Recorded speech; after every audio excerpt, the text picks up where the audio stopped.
Panettiere and Brian Hickerson had a relationship that became incredibly violent.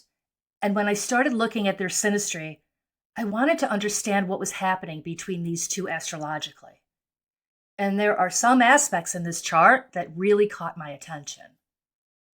So let's get into it. Now, this is interesting. Brian's sun conjuncts Hayden's moon, and they're both in Taurus. So before we even get into the ugly stuff, there's your first clue as to why these two couldn't seem to completely let go. Sun-moon contacts can feel familiar. There's comfort there. There's that feeling of, this is my person. I feel comfortable with them. And Taurus holds on, sometimes long after everyone else is standing there going, what the hell are you still doing here? But here's the problem. This sweet little sun-moon conjunction is sitting inside of a synastry that gets very dark very fast. But before we get into where this starts to turn dark, there is a couple of other aspects that I need to show you first. Now, her Saturn trines his Venus. There's more glue. Saturn brings staying power to Venus. It can create commitment and that feeling that this relationship isn't something that you just casually walk away from. There's also a planetary aspect in Brian's natal chart I can't ignore.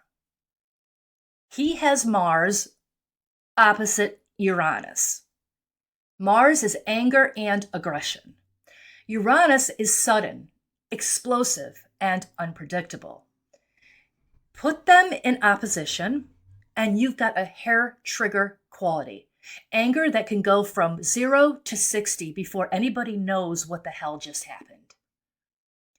Now, not everyone with Mars opposing Uranus in their natal chart is a Brian Hickerson, obviously. There are other things in his natal chart that add to his story. But right now, I want to concentrate on the synastry between them. Her Mars and Agamemnon are exactly on his Sato asteroid, 0 degrees. Agamemnon wasn't some peaceful little character. He was the king who led the Greeks into the Trojan War. His story is war, bloodshed, betrayal, and in the end, he comes home and gets murdered. Now put that Agamemnon together with her Mars, the planet of anger, aggression, and war, and drop both of them directly onto Brian's Sato, which carries the energy of sadism and cruelty. That is a toxic cocktail that turned ugly. And it doesn't get any calmer from here. His Medea, Mars, and Ishtar are conjunct her Mad Hatter. Medea is betrayal, rage, and revenge. Ishtar is passion, but she's also a war goddess, so there is the kind of passion that can blow up in your face. And then Brian's Mars is in Gemini, where words can also become weapons.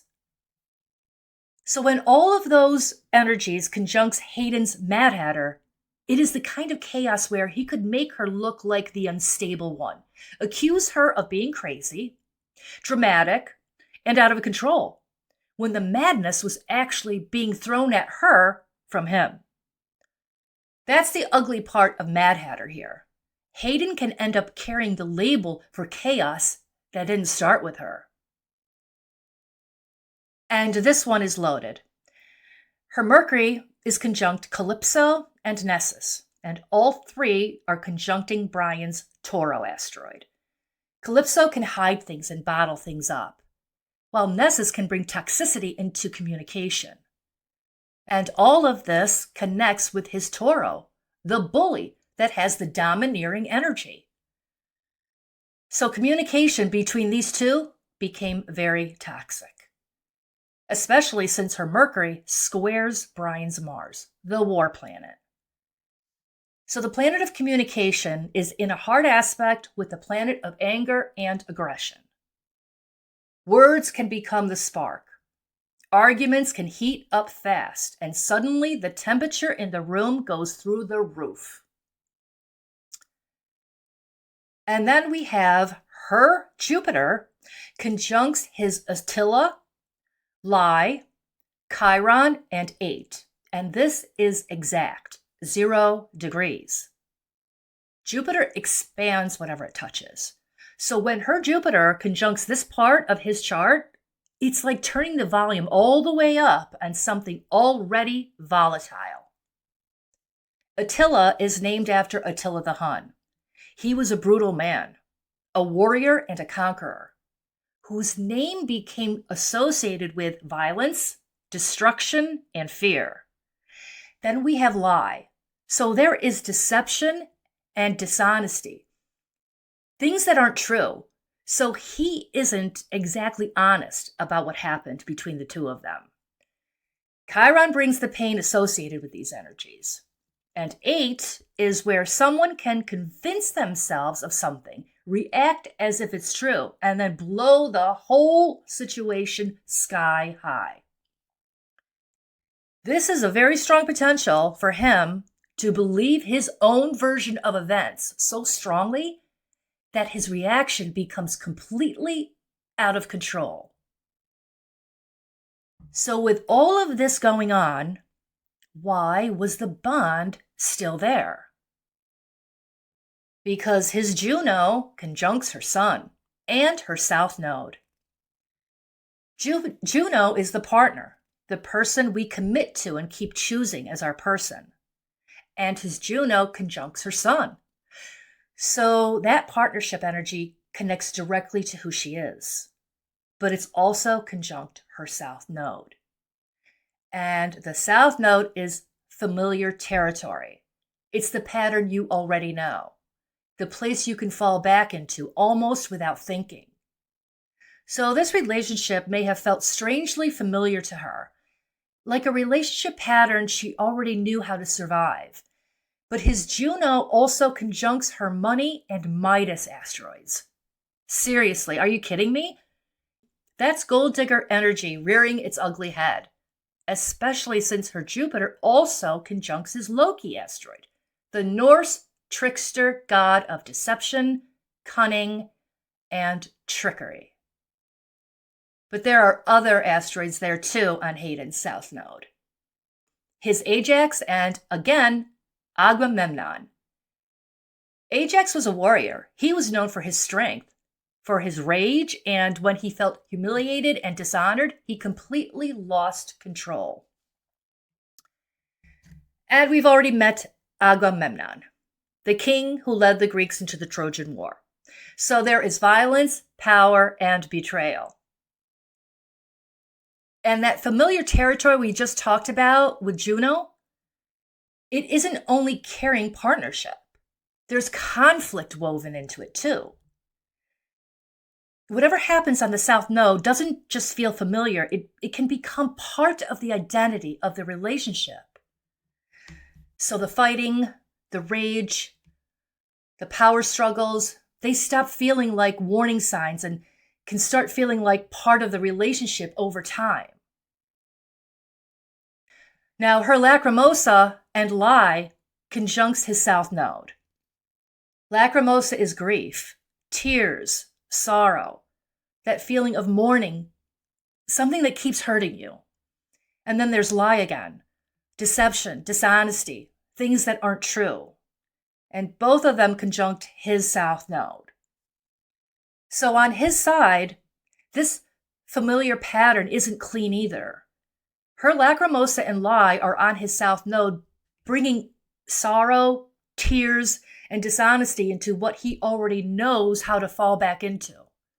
Now, the sadness and dishonesty becomes normal with the South Node because it feels familiar to you, like I said.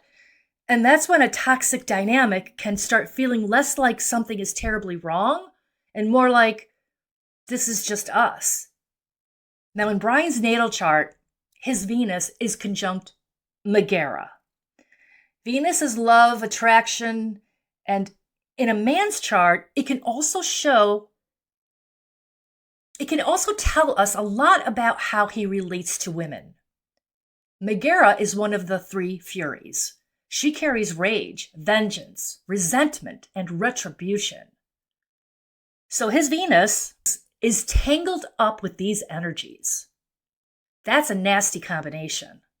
Because now the way he supposedly loves is connected with hostility. But his Venus has another passenger here, Sedna. And Sedna's story is brutal. Sedna is betrayed by her father, who is supposed to protect her. She's thrown into the sea, and when she desperately grabs onto the boat, her own father cuts off her fingers.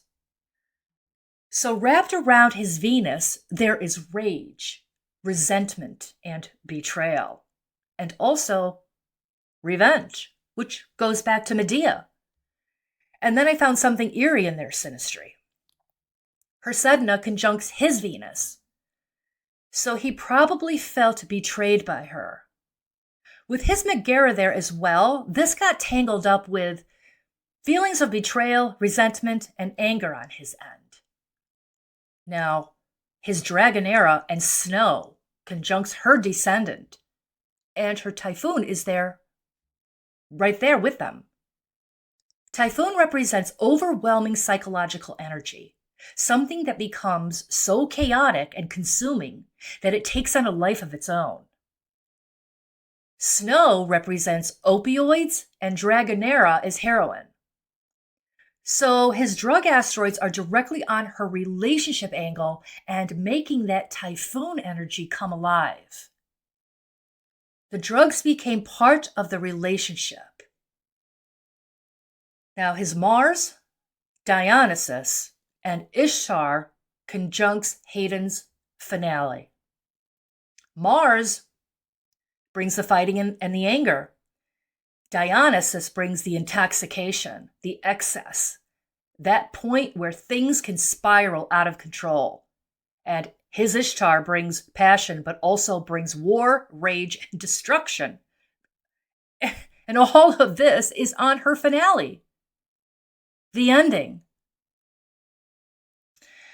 So what does that tell you? I'll just leave it there. And that's what makes this so striking, because it's as if the relationship had an exit sign hanging over it the entire time. And everything pointing toward that exit was coming from his side of the chart. His anger, his excess, the intoxication, the war, all of it pressing directly on her finale asteroid. And here's one more thing in Brian's natal chart that I can't leave out.